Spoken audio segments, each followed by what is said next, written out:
Capulets entered Lady Capulet and Nurse, where's my daughter? Call her forth to me. Now, by my maidenhead, a 12-year-old, I beg her come. What now? What? Ladybird? Go for me. Where is this girl? What? Juliet? How now? Who calls? Your mother? Madam, I am here. What is your will? This is a matter. Nurse, give leave a while. We must talk in secret. Nurse, come back again. I have remembered me. Thou hearest our counsel. Thou knowest my daughter's of a pretty age. Babe, I can tell her age until an hour. She's not 14. Only 14 of my teeth. And yet, to my teeth, it is spoken. For she's not 14. How long it is now? About side? A fortnight and odd days. Even or odd, of all days in the year, come Lammas Eve at night, shall she be 14. Susan and she, God rest all precious souls, were of an age. Well, Susan is with God. She was too good for me. But as I say, on Lammas Eve at night, shall she be 14. That shall she marry. If I remember it well. This since the earthquake now 11 years, and she was with. I never thought again of all the days of the year on that day when I had been laid northward to my dog, sitting in the sun under the doghouse wall. My lord and you were then at Mantua. Nay, I do bear a blame, but as I say, when it did taste the warmth on the nipple of my dog and felt it bitter, pretty cool, to see it stretchy and fall out with the dog. Shake for the doghouse was no need. I tried to beat me throat. Since that time it is 11 years. For then she could stand alone. Nay, by the roof, she could have run and waddled all about. Even the day before, she broke her brow. And then my husband cut me with his soul. I was a merry man. Took up the child. Here, quoth he, dost thou fall upon thy face? Thou wilt fall backward when thou hast more wit. Wilt thou not do?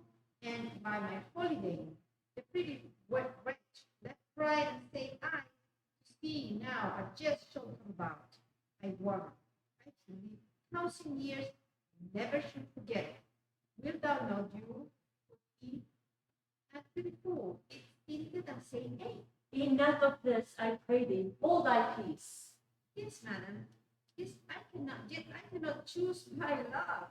To say it should leave crying and say, I. And yet, I warrant it happened upon his brow, about as big as a young cockerel stone. Warless not, and he cried bitterly. Yeah, quoth my husband, what's upon thy face? Thou wilt fall backward when thou comest to age. Will thou not do it hinted and say, hey, And stint thou too, I pray thee, nurse, say I. yes, I have done. But not even his grace. Thou was the prettiest babe I ever nursed, and I may live to see thee married once. Ah, Mary, that Mary is the very theme I came to talk of. Tell me, daughter Juliet, how stands her disposition to be married? It is an honor that I dream not of. were not I thy only nurse, I would say thou hast stolen wisdom from thy teeth. Well, think of marriage new. Younger than you, here at the Rome. Ladies of esteem are made already mothers by my count. I was your mother much upon these years, but you are now a maid. 'Tis then in brief, the valiant Paris seeks you for his love. Come on, young lady. There is such a man as all the world.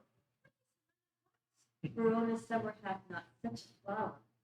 Nay, it's a flower, in faith, a very flower. What say you? Can you love a gentleman? This night you shall behold him in our feast. Read o'er the volume of young Paris's face, and find delight writ there with beauty's pen.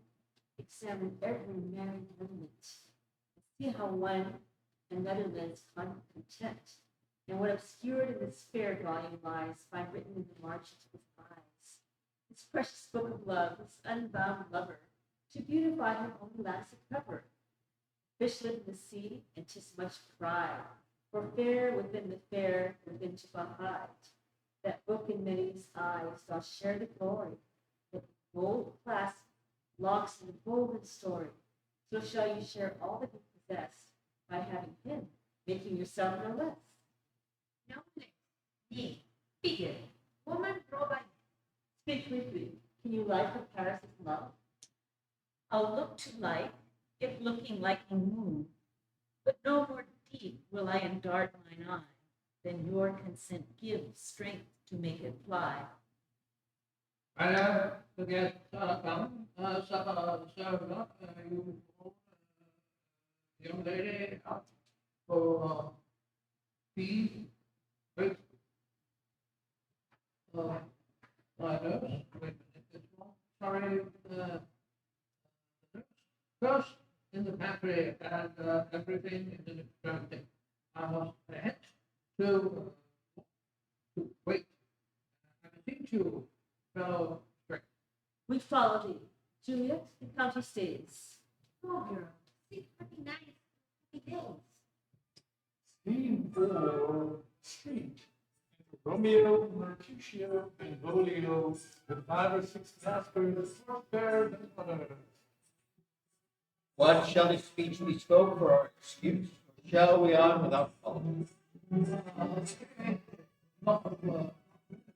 We are people stop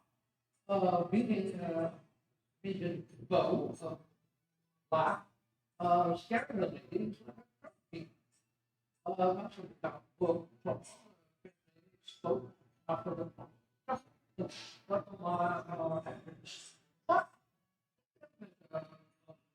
what they will measure this the bomb.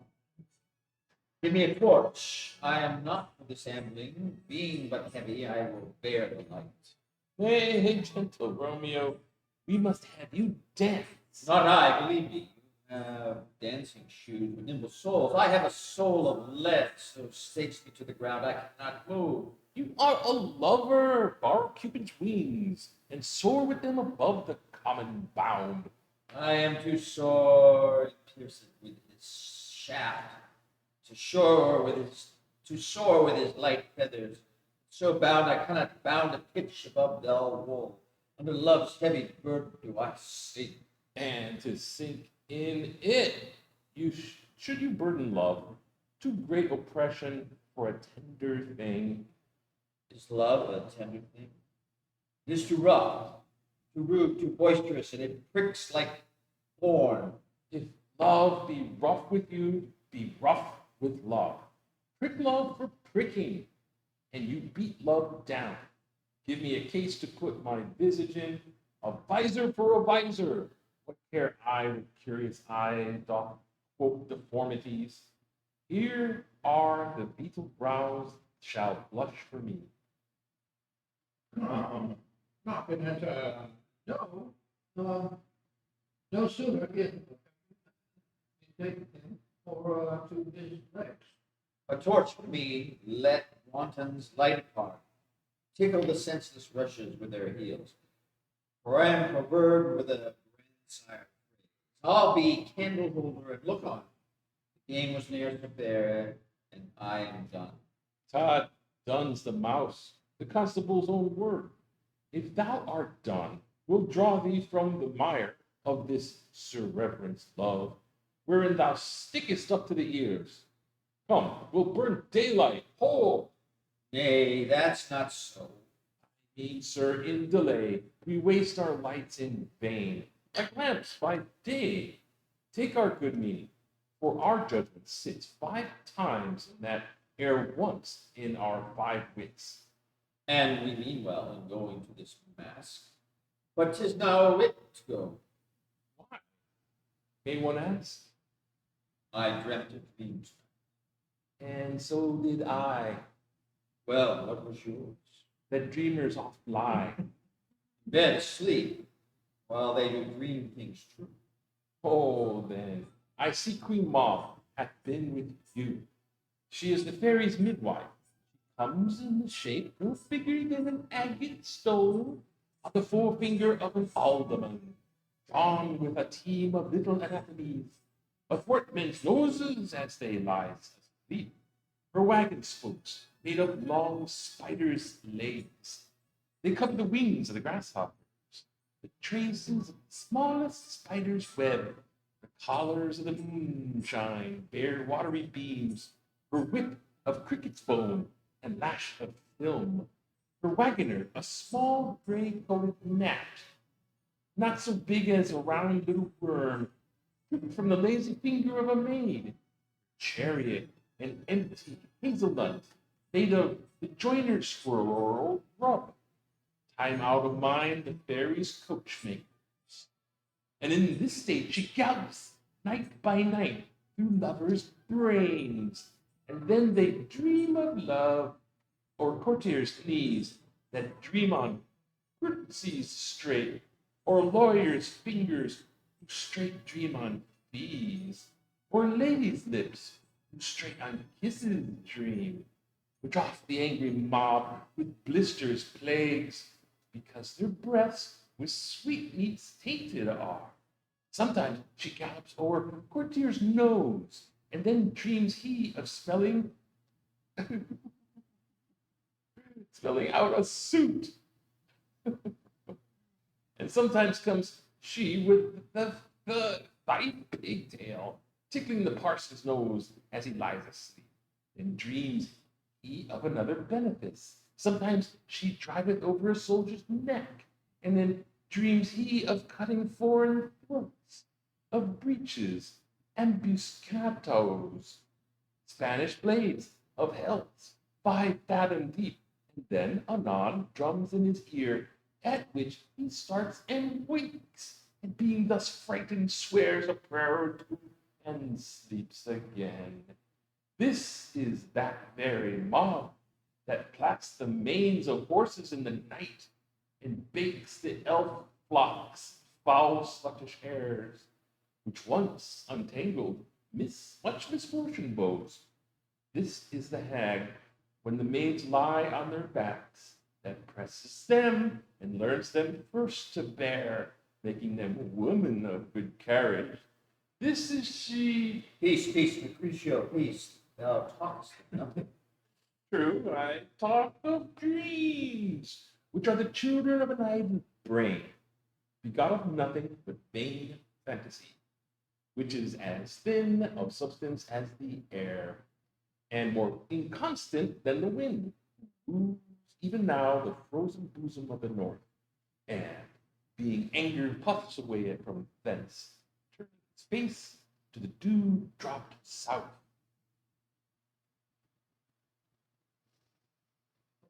This Moses from ourselves, supper is done. We shall come. I fear too early. My mind's misgivings, some consequence, yet hanging in the stars, shall bitterly begin his fearful date with this night revels, and expire the term of a despised life, closed in my breast by some vile forfeit of untimely death. But he that hath the steerage of my course, direct my sail, on lusty gentlemen. Quiet! Run! Scene 5. A hall in Captain's house. Musicians waiting, enter serving men with napkins. Where's Potpan that he helps not to take away? He shifts the trencher, he scrapes a trencher. When good manners shall lie all in one, two men's hands, they unwashed too, is a foul thing. Made with the joint stools, remove the cord, cover, look to the plate. Good thou, save me a piece of March, please, and as thou lovest me, let the porter let in Susan Grindstone and Nell, Anthony, and Potpan. Aye, boy, ready. You are looked for and called for, asked for and sought for in the great chamber. We cannot be here and there too. Cheerly, boys, be brisk a while, and the longer never take hold.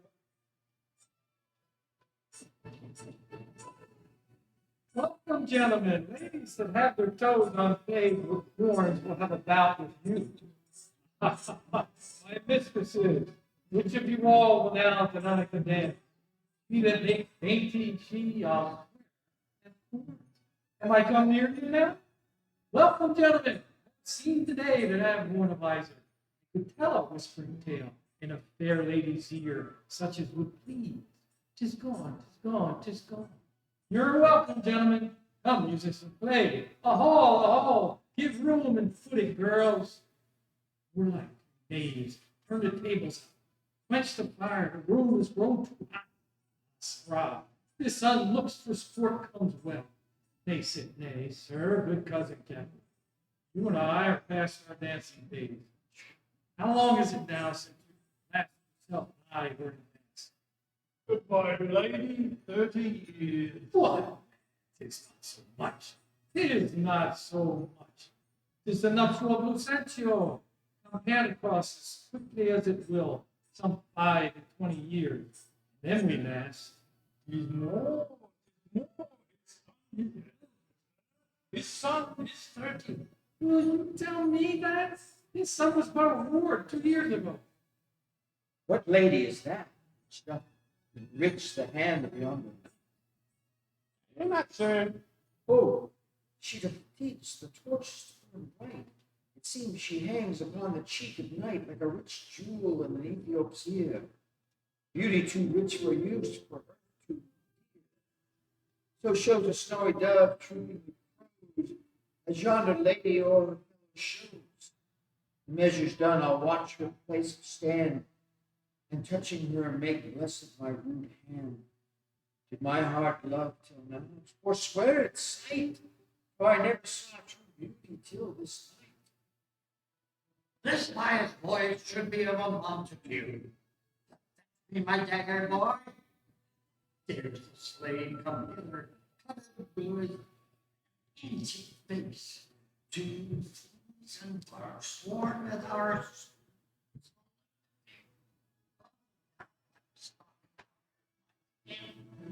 and to strike him dead, I would hold him on the same. Why, now, kinsman, wherefore storm you so?